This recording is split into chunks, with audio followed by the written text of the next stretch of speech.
साथियों नमस्कार। आप लोगों ने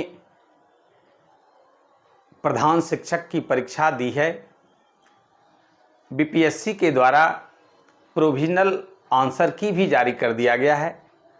आप सभी ने अपने आंसर को मिलाए होंगे,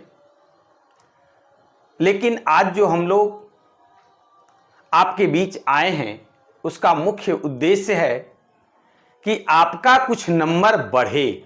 जो आयोग के द्वारा गलत आंसर जारी किया गया है, उस आंसर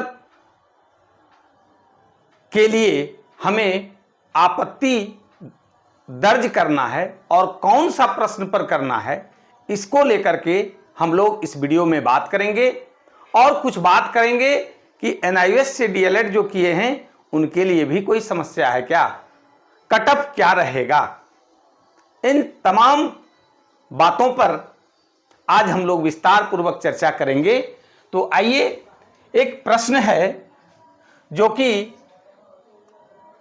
आयोग इसको गलत आंसर किया है और वो है कि निम्नलिखित में से कौन सी संस्था शिक्षक शिक्षा के लिए डाइट्स और केंद्रीय सरकार द्वारा प्रायोजित अन्य योजनाओं के कार्यकलाप और कार्यक्रमों के नियंत्रण, मार्गदर्शन और इनकी निगरानी करने वाला शीर्षस्थ निकाय है।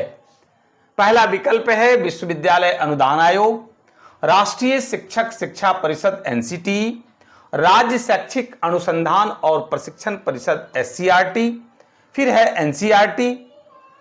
तो आयोग के द्वारा जो सही आंसर दिया गया है, आयोग जो मान रहा है उसके अनुसार से एससीईआरटी है, जो कि गलत है। एक तो है शीर्षस्थ निकाय, तो शीर्षस्थ निकाय ये चार विकल्प में से एनसीटीई है और एनसीईआरटी है।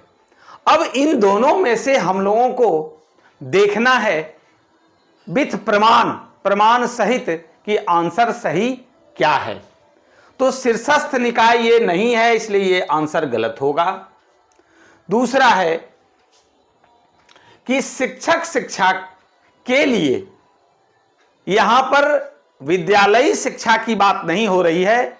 अगर विद्यालयी शिक्षा की बात होती तो उसमें आंसर एनसीईआरटी होता, लेकिन यहां शिक्षक शिक्षा की बात हो रही है और शिक्षक शिक्षा और केंद्रीय सरकार द्वारा प्रायोजित अन्य योजनाओं के कार्यकलाप और कार्यक्रमों के नियंत्रण, मार्गदर्शन और इनकी निगरानी करने वाला शीर्षस्थ निकाय हमारे अनुसार से एनसीटीई होना चाहिए।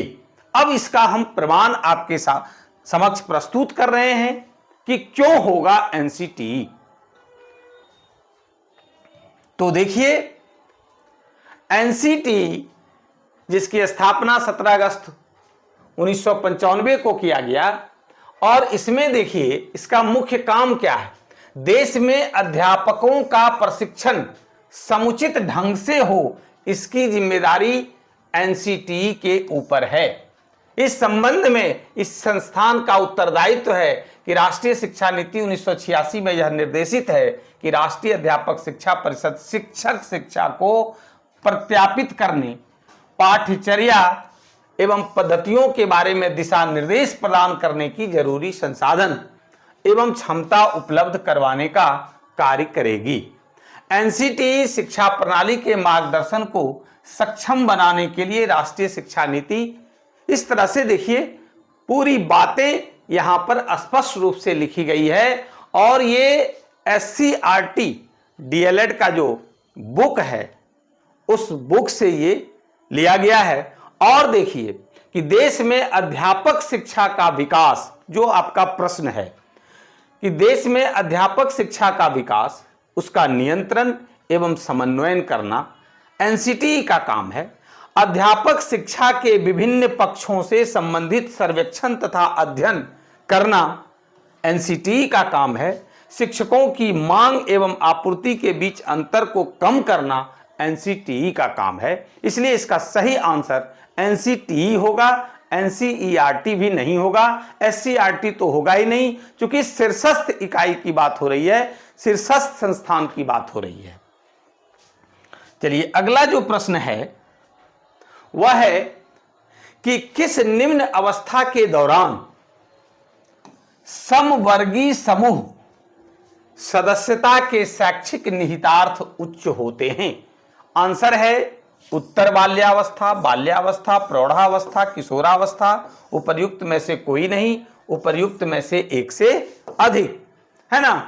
तो आयोग जो है वो सही आंसर ठहराया है किशोरा अवस्था को, लेकिन बुक के हिसाब से SCERT DLED का जो बुक है उस बुक के अनुसार सही आंसर होगा उत्तर बाल्यावस्था।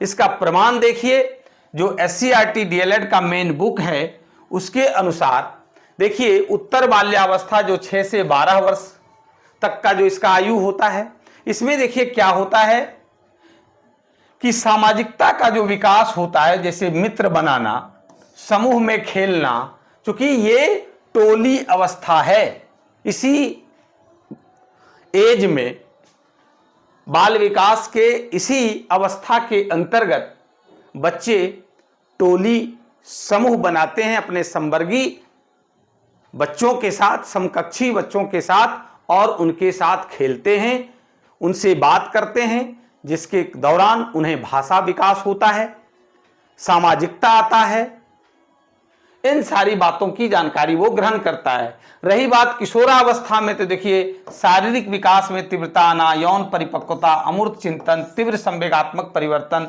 स्वतंत्रता एवं विद्रोह की भावना, ये सब गुण होता है किशोरा अवस्था में। लेकिन मित्र और समूह बनाना, ये समूह में खेलना, ये उत्तर बाल्यावस्था की विशेषता है। और इसके साथ साथ हम आपको प्रूफ देते हैं जो है कि उत्तर बाल्यावस्था, यह अवस्था 6 से 12 वर्ष तक की आयु तक चलती है। शिक्षकों द्वारा इस अवस्था को प्रारंभिक स्कूल अवस्था तथा मनोवैज्ञानिकों के द्वारा टोली अवस्था, समूह अवस्था के नाम से भी पुकारा जाता है। इस अवस्था में बालक स्कूल में औपचारिक शिक्षा के लिए जाना शुरू कर देता है। अब आइए सामाजिक विकास के अंतर्गत देखिए क्या होता है। तो इस अवस्था में बालक हम उम्र बालकों के साथ जो वहां पर बातें हो रही है, क्या बात हो रही है, समवयस्क, तो हम उम्र बालकों के साथ टोली बनाकर रहना पसंद करता है। टोली में रहते हुए बालक का समाजीकरण होता है। बालक टोली में रहते हुए अनेक बातें सीखता है, जैसे किसी कार्य का उत्तरदायित्व लेना, प्रतियोगिता में भाग लेना, किसी कार्य में सहयोग करना, बालक में सामाजिक समझ का विकास होना, आदि बातें इस अवस्था के बच्चे सीखते हैं।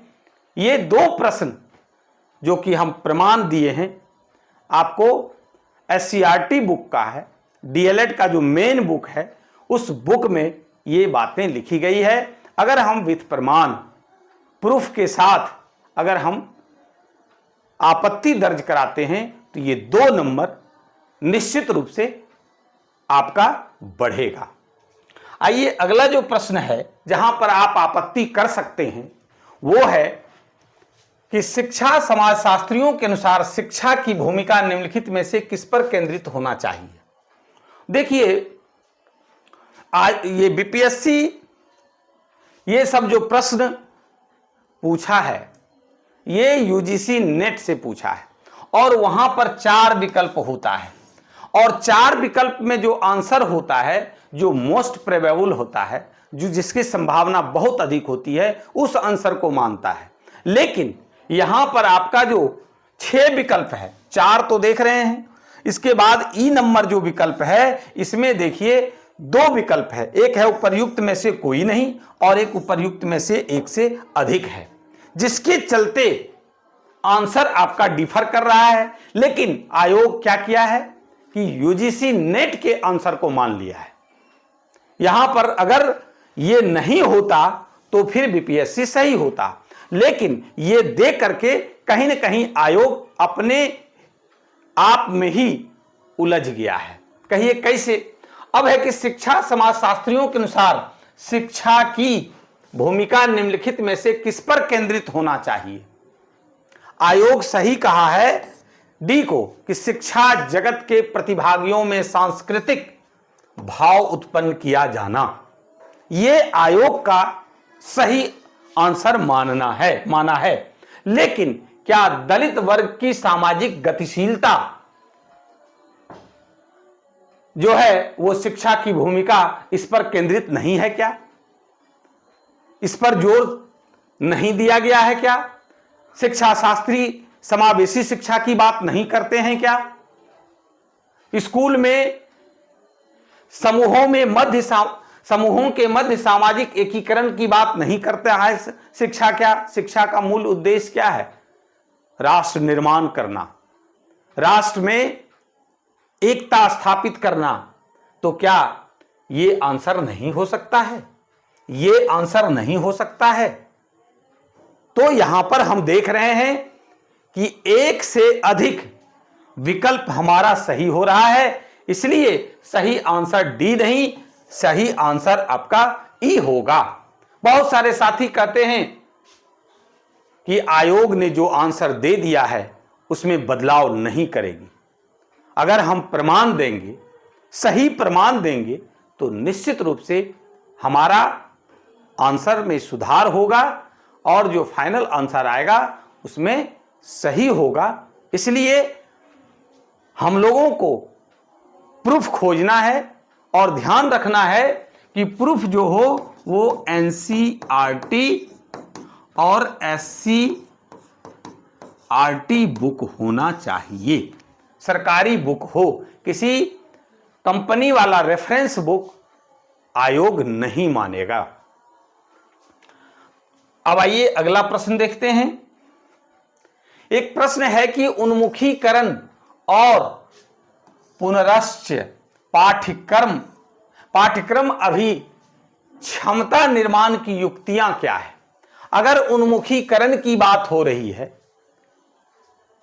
तो आयोग ने कहा है सही आंसर सेवाकालीन शिक्षक शिक्षा, यानी कि उसका वृत्तिक कौशल में वृद्धि करना, वृत्तिक प्रशिक्षण देना, ताकि नवाचार या जो भी इनोवेशन हो रहा है उससे शिक्षक भी इनोवेट होवें और नए नए तरीके से शिक्षण अधिगम का कार्य करें। तो ये तो बात है, ठीक है कि सेवाकालीन शिक्षक शिक्षा आयोग ने सही ठहराया है शिक्षकों के उन्मुखीकरण के लिए। क्या शिक्षकों के लिए दूरस्थ शिक्षा कार्यक्रम के द्वारा उन्मुखीकरण का काम नहीं हो रहा है क्या? शिक्षक शिक्षा के लिए संकायक सुधार कार्यक्रम से क्या उन्मुखीकरण का काम नहीं हो रहा है क्या? तो यहां पर हम देख रहे हैं कि एक से अधिक आंसर इस प्रश्न में भी है, इसलिए इसका सही विकल्प होना चाहिए डी नंबर, है ना। इसके बाद अगला प्रश्न देखते हैं कि विद्यालय की पाठचर्या का उद्देश्य या प्रयोजन क्या होता है। देखिए, पाठचर्या का उद्देश्य या प्रयोजन क्या होता है। तो कोई भी कार्य का एक उद्देश्य या एक प्रयोजन नहीं होता है, सबसे पहली बात यह है। अब है वही बात यहां पर देखिए, आयोग ने इसको सही माना है कि बच्चों को सार्थक और शैक्षिक अनुभव प्रदान करना है।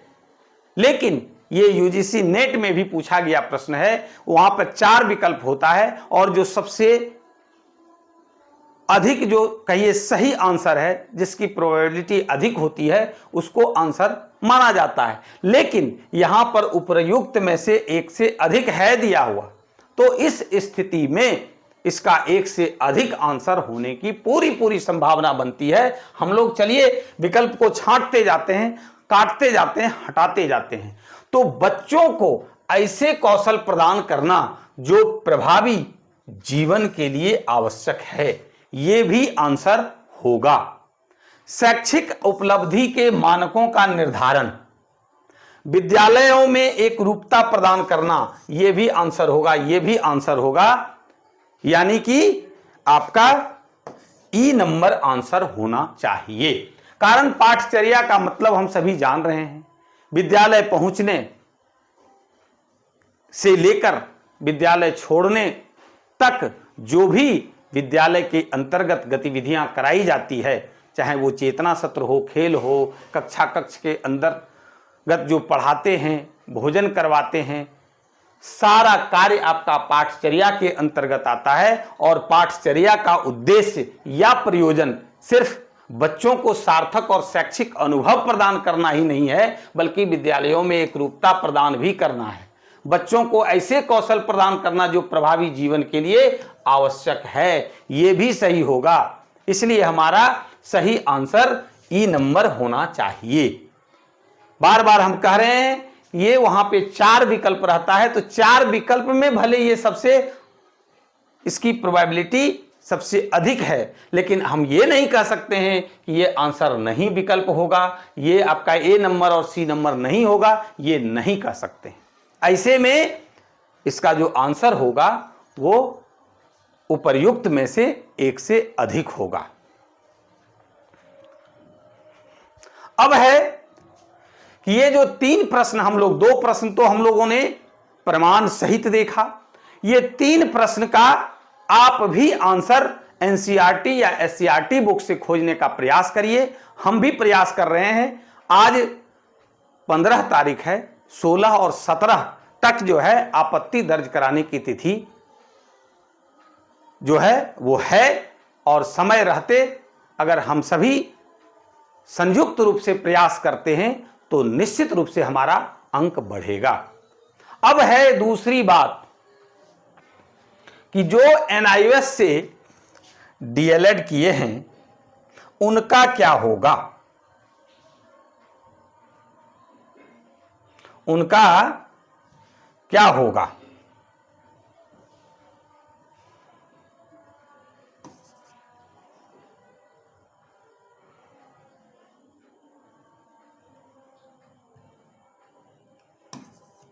अब देखिए कि जो एनआईओएस से डीएलएड किए हैं वैसे साथी के लिए कुछ व्हाट्सएप ग्रुप में एक फर्जी पत्र जिसके सत्यता की पुष्टि हम नहीं कर रहे हैं वो वायरल हुआ। बहुत सारे साथी का कॉल आने लगा कि सर क्या होगा। तो मैं बता दूं कि एनआईओएस से जो डीएलएड किए हैं उनके लिए प्रधान शिक्षक में कहीं कोई परेशानी नहीं है बनने के बाद।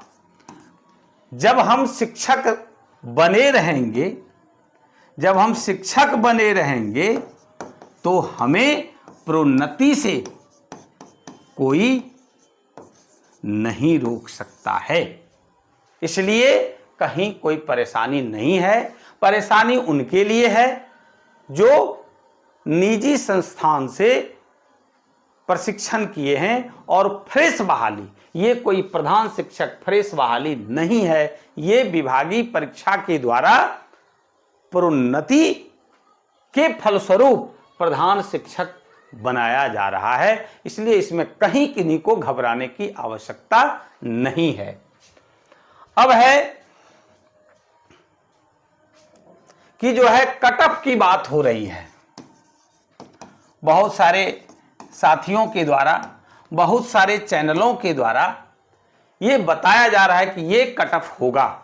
मैं संक्षेप में इस पर बात करूंगा कि कट ऑफ बहुत ज़्यादा जाने वाला नहीं है। जो भी प्रधान शिक्षक में 1,10,000 लोगों ने परीक्षा दिया, इसमें से 60,000 लोग जो है वो न्यूनतम अर्हतांक जो निर्धारित किया गया है, मिनिमम क्वालिफाइंग मार्क्स जो निर्धारित किया गया है, वो भी पार नहीं करते नजर आ रहे हैं। ऐसा हमें कुछ सर्वे के द्वारा, साथियों से बात करने के द्वारा, कुछ फोन कॉल्स आते हैं उनके द्वारा जो हमने अनुमान लगाया कि 60,000 लोग क्वालिफाई भी नहीं कर रहे हैं। आपका मुख्य रूप से जो लड़ाई है वो है 50,000 में ही, और 50,000 में भी जो है सीट ही है 40,217। तो इसमें से जो लोग क्वालिफाई कर जाएंगे, कुछ कोटि में जैसे महिला है, दिव्यांग हैं, एससी और एसटी कैटेगरी के जो भी अभ्यर्थी हैं, वो अगर क्वालिफाई कर गए 32% यानी 48 अंक और 2-4 अंक उससे अगर ज़्यादा ले आए हैं तो वो सुरक्षित हैं, रेस में हैं, उन पर कहीं कोई दिक्कत नहीं है। रही बात ईबीसी वालों का, तो उनका जो मिनिमम है वो 51 मार्क्स है, ये है मिनिमम क्वालिफाइंग मार्क्स। तो इनके लिए 60 जो है वो मिड पॉइंट है, 60 नंबर के 1-2 नंबर ऊपर या नीचे इनका कट ऑफ रहेगा। और बीसी वालों के लिए ये 65 जो है वो मिड पॉइंट है, इससे 2 नंबर कम या ज्यादा आपका कट ऑफ रहेगा। और जनरल वालों के लिए आपका 70 नंबर जो है, 70 मार्क्स अगर आप ले आए हैं तो वो आप सुरक्षित हैं, और यही आपका कट ऑफ इसी के नीचे ऊपर रहेगा। ये कोई मेरा अनुमान है, आकलन है, और यही रहने का संभावना है। आप लोगों को वीडियो देखने के लिए, जुड़ने के लिए बहुत बहुत धन्यवाद। जो लोग चैनल पर बिल्कुल नए हैं वो चैनल को सब्सक्राइब जरूर करें, ताकि जो भी सूचनाएं हमारे पास पहुंचे वो हम आप लोगों तक दे सकें। बहुत बहुत शुक्रिया, बहुत बहुत शुक्रिया।